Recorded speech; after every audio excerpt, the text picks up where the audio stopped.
Thank you, Sean. Between the last question that was asked to Shafi on what happens before you automate and the importance of things that need to be automated, and what's the model of things that need to be changed, and is there enough data in that model before you change it? And also Shafi's other point that Shafi made is to what did he say? The future of work being premised on knowing, understanding, and doing new things. Between those two questions actually lies this pitch and what we do as a company. My name is Avinash, and I'm the CEO and co-founder of Skan. Skan helps map, model, and manage the invisible enterprise. What is invisible?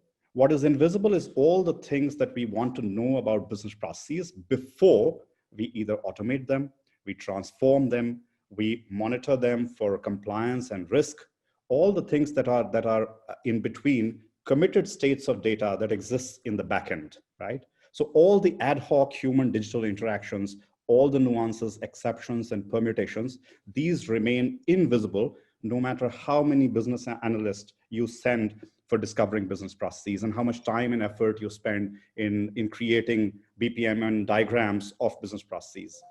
Now, the reason why this remains invisible is that when you ask people, what is it that they do in a given business process? The answer is not what they do. The answer is what they're supposed to be doing. So what you come back with are again and again a reinforcement of happy path descriptions of work. And if you build your automation, your intervention, and it may not be an automation, it may be a change in process or whatever, on this happy path description, you're bound to fail, right? And also, humans always describe things when they do at a certain level of abstraction. They can never describe it at the atomic level of detail in which the business process actually runs. So these two things make it Heisenbergian in the sense that there is a tacit dimension of knowledge and that there is always a gap between observed and stated preferences. Now, you'd say, well, this is all very good, but why do we care? And I think Shafi, I again invoke Shafi, I think he answered that question very well. He said we care because otherwise the train of advancements on IT, on efficiencies, and so on and so forth will pass us by. And in some sense, shape, or form, we are already the victims of not having such models of work at play, which is why there is so much blood, sweat, and tears that are being spent on digital transformation simply because it is not quantified. So what's our solution? Our solution is to first model work as it happens. And work is not applications only, not workflows only, but what humans choose to do with applications and workflow and all the nuances therein. So our solution is built completely around observation. We do not ask people anything that, what is it that you do and make notes and so on and so forth. We also don't ask, give us access to your SAP and your mortgage system and your loan processing system. We want to integrate with data. We want to look at data. That's in our world is an extremely expensive exercise. So what we do is in much the same way that you're watching my screen right now, all of you. And if I were to do certain actions, you would be able to make a model of what I'm doing, except on the other side, we have algorithms, computer vision, watching the screens of people at scale and using that to be able to build out data-driven descriptions of work. As you would imagine, we deploy our virtual process agents that sit on every desktop. And all we ask is for access to screens, and they may be green screens, modern web applications, legacy applications, custom applications, doesn't matter. Since we are only looking at the visual part of the screen, all of these screen feeds make it to our algorithms, which is from where we either can drive digital transformation, process optimization, conformance or compliance, or indeed inputs into automation as to where automation applies and where it does not. So what can Skan do for the enterprise? Number one, to understand and optimize before your digital interventions, and then be able to continuously monitor and manage the impact after your digital interventions. As one of our customers like to say, it is sometimes easy to transform, but it is very difficult to stay transformed. And in that sense, Skan forms the supervisory AI of work itself. So again, Skan in itself is not an RPA platform, but it forms the basis of RPA and other interventions before and afterwards to be able to continuously monitor work.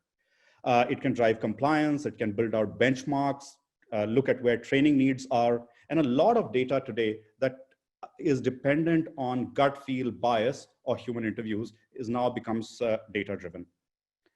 Currently, we are being used in process mapping and conformance at a global insurance company, in uncovering areas for automation and application rationalization at a mortgage processor, in continuous monitoring and diligence process at a financial institution, and then in process optimization and transformation in a global manufacturing company. We are based out of San Jose, California, and backed by Plug and Play and a few other global VC firms. I'd love to show you a very short demo, and I have a second while I play this for you. Essentially, the output of our platform is that you have a portal. The probes are already deployed on each of the desktops where monitoring work, and just based on visual information of work, you can get this detail of how work starts, ends, what are the screens, where are they clustering, where work is happening, all of this just by the screen feed. And all the detailed descriptions of the various ways in which people are working, what are the dominant paths, what are the less dominant paths. And because this is a data-driven description of work, you can see that you can simulate as well. So you can see where the bottlenecks are, where it is looping around. You can look at other variants of work, how those happen in that given business process, what are people doing.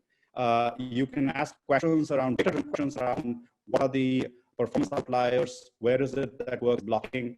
You can look at where there is a performance issue. So either heuristically or defined basis, you can say where there are things that are not right, where are the capacity constraints, alerts in process, how people are using. This is a good example of automation. Where should you automate, right? What data-driven insight into where automation should apply. And of course, you can apply a participant lens. So what people are doing where, an application lens, what applications are being used, under what cases, activities, time spent. Compare the runs and the work that people are doing, right, in different cases. Look at what is being done, what is not being done. And then finally, just using this very visual mechanism of being able to take a case or a person and seeing almost a DVR of work itself. How did that person go out? And this is very important in generating your connection is a bit bad. I know I would be out of time. So I will pause here and have a quick question. So we do have a few questions. Thank you. That's a great presentation. We do have a few questions from the audience. I think one pretty pertinent. The basis for RPA is, you have to have a basis for the thinking. But how do you integrate with solutions that then build out the process for automation? Repeat that question. What is it? How do you build out the?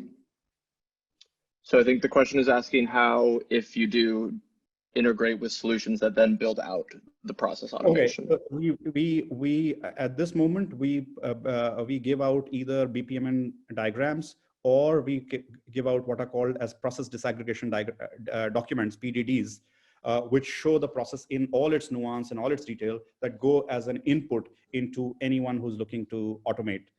Whether by using a technology like those from Usher, who you will see in a few minutes, or from other companies that are building out bots. But we find the data-driven basis of automation and give that as an input to the person who is looking to automate. And then it's their choice what kind of automation platforms they want to use.